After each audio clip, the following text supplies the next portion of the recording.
இங்க மாற்றம் ஒன்றுதான் எல்லா பிரச்சனைக்கும் தீர்வு.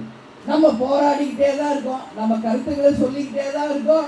ஆனா தேர்தலுக்கு முன்னாடி வாக்குறுதிகளை சொல்றாங்க, தேர்தலில் வெற்றி பெற்று ஆட்சிக்கு வந்துட்டு அவங்க நிலைப்பாடே மாத்திக்கிறாங்க. ஏன் இந்த நிலை? ஏன் இந்த நிலை? மக்களுக்கு என்ன வாக்குறுதியை கொடுத்தமோ வெற்றி பெற்று வந்து அந்த வாக்குறுதிகளை நிறைவேற்றுவதுதான் ஒரு நல்ல அரசாக இருக்க முடியும். அதை தவறியவர்கள் யாராக இருந்தாலும் அந்த தொழிலாளர்களுக்கு பதில் சொல்லக்கூடிய ஒரு அரசாங்கமாக தான் இருக்கும்.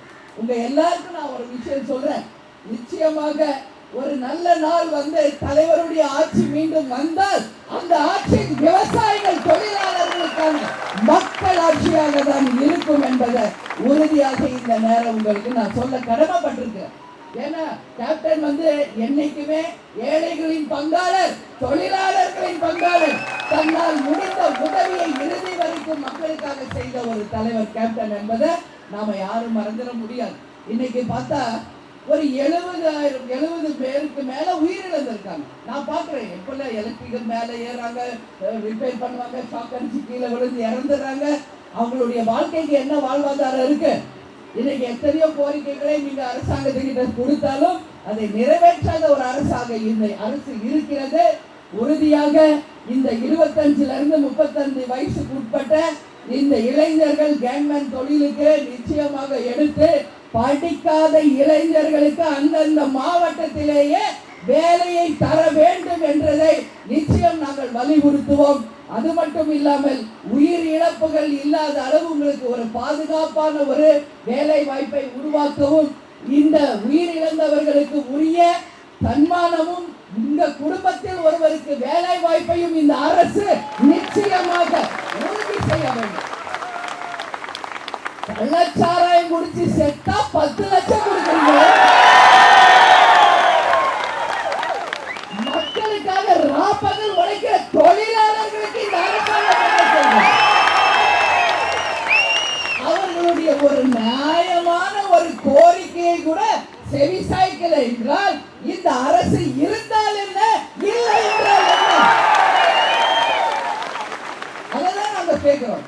இன்னைக்கு ஒரு அரசு வாக்குறுதிகளை கொடுத்து அந்த அரசு வந்தால் மக்களுக்கு செய்ய வேண்டிய பணிகளை உறுதியாக செய்யணும்.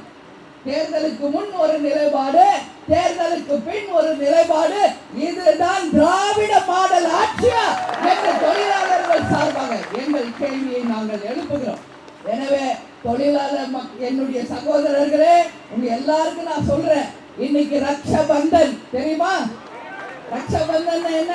கையில ராக்கி கட்டி எல்லாரையும் சகோதரர்களாக ஏற்றுக்கொள்ளக்கூடிய ஒரு நாள்.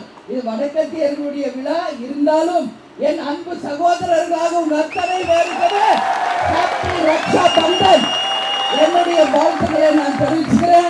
உங்க அத்தனை பேருக்கும் ஹாப்பி ரக்ஷாபந்தன் வாழ்த்துக்களை தெரிவித்துக் கொண்டு என் உடன்பிறவா சகோதரர்களாகிய உங்களுடைய நியாயமான கோரிக்கை நிச்சயமாக வெற்றி பெறும் வரை தேசிய முற்போக்கு திராவிட கழகம் உங்களுக்கு துணை நிற்போம்.